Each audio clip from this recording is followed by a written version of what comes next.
In this video, I am going to visit Death Valley in one day, and I'm going to visit all the cool spots that are easy to access. I won't be driving down any back roads, nor hiking for hours to see anything. Well, make that a day and a half. I'll explain later in this video. So let's begin. I entered Death Valley from Nevada and paid my fee at a vending machine on the side of the road. Just entering the park was breathtaking. My first stop is Dante's View. It was cold when I got here, so parking was not a problem. You pretty much have to drive to the top of a mountain to get this amazing view. But any skill level can enjoy this place. Some folks walk further out to get better views, but I didn't. The only hazards here are bees and the very steep drive to get here. I spent about 30 minutes here, and the drive to and from was absolutely amazing. The next stop is Zabriskie Point. This place is my favorite spot in Death Valley. Parking is going to be busy at times. It may be a challenge. It's early on a cool February day and it's already packed. The walk is easy and short, but the views are thrilling. There is beauty to your left, to your right, and to the center.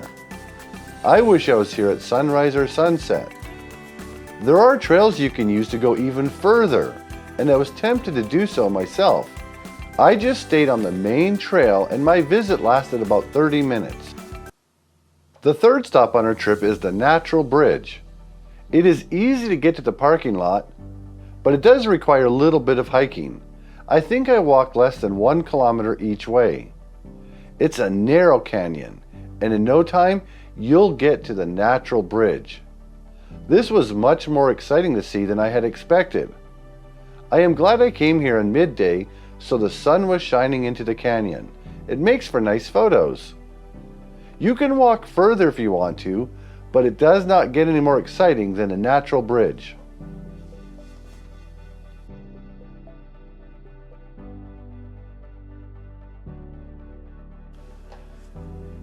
Next, we are going to head over and take the Artist Drive. This is a 10-mile one-way road to some of the most photogenic places in the park. The drive itself is magnificent and it's so fun. There are many pull-offs on this road so you can get out and get a better view. The biggest attraction is the Artist Palette. There is lots of parking here and you can do a lot more exploring. Or you can just hang out in the main viewpoints like I did. The colors are probably even better after it rains. Unfortunately, it rarely rains here. It wasn't nearly as busy as expected when I got here. I'm not sure why, because this place is amazing. I spent well over an hour on this road, stopping everywhere I could.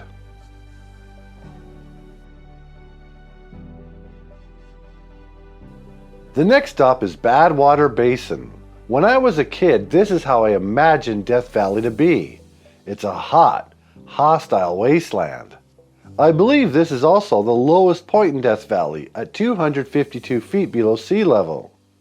There's a main viewing area at the parking lot, but they also made this hiking trail that is less than 1 kilometer long out into the basin. It looks dusty, but it isn't. This is also the place where it gets the hottest in Death Valley in summer. It can be dangerously hot, so bring water. Next, we are going to the Devil's Golf Course. The road here is a little bumpy, but it's not very long. I didn't spend much time here. It was very interesting to look at, but not much to do. When it is hot, I am told you can hear the crystals here popping. It was pretty hot when I was here, but I live in Canada, so I guess Death Valley hot is much hotter.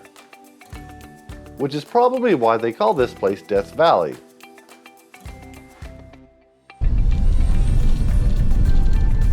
Now we're going to drive to the Golden Canyon.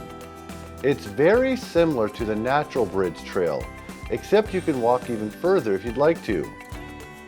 It's a pretty easy hike without much of an incline, and the canyon is very narrow at times. I did find the cool wind sure made this trip comfortable. There are a lot of little canyons and things to see along the way. It's where I spent most of my time. It's very pretty. I didn't walk all the way to the Red Cathedral, but I could see it from the point where I turned around. Next, I stopped into the town of Furnace Creek and noticed that the gas prices are as expensive here as they are in Canada. There is also a visitor center and a store so you can get some supplies and learn more about the park. Afterward, I went to go check out the sand dunes. So far, this was the most popular place on the trip. The parking lot was getting full and there was lots of people. Most of the sand dunes are at least a kilometer away from the parking lot, and you have to hike in the sand. So it's not an easy hike, but I did do most of it. The place is incredible, and I wish I was here earlier in the day before it got too hot. Bringing water and a hat would be a very good thing if you're going to visit here. I left the sand dunes just in time because shortly after my visit, a rare haboob showed up, and the rest of the day was over. It's like a blizzard. There's no visibility, but instead of snow, it's sand.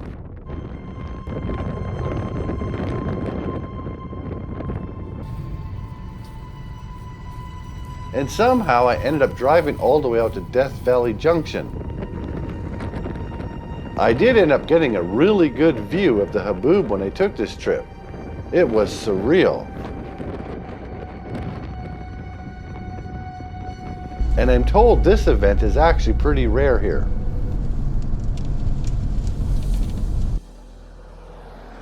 The next day I came back because I really wanted to drive up the Towne Pass. It's basically a road that rises up over a mountain pass into another valley, and then up again until you exit the park. Credit to the California Highway Department for making this incredible road. The views here can be absolutely fabulous, but it was a little scary sometimes. I saw this sign that I'm 4,000 feet above sea level now. And finally, I headed over to this abandoned mine I wanted to check out before leaving. You do have to drive down a dirt road a couple kilometers to get here, but I really like abandoned places.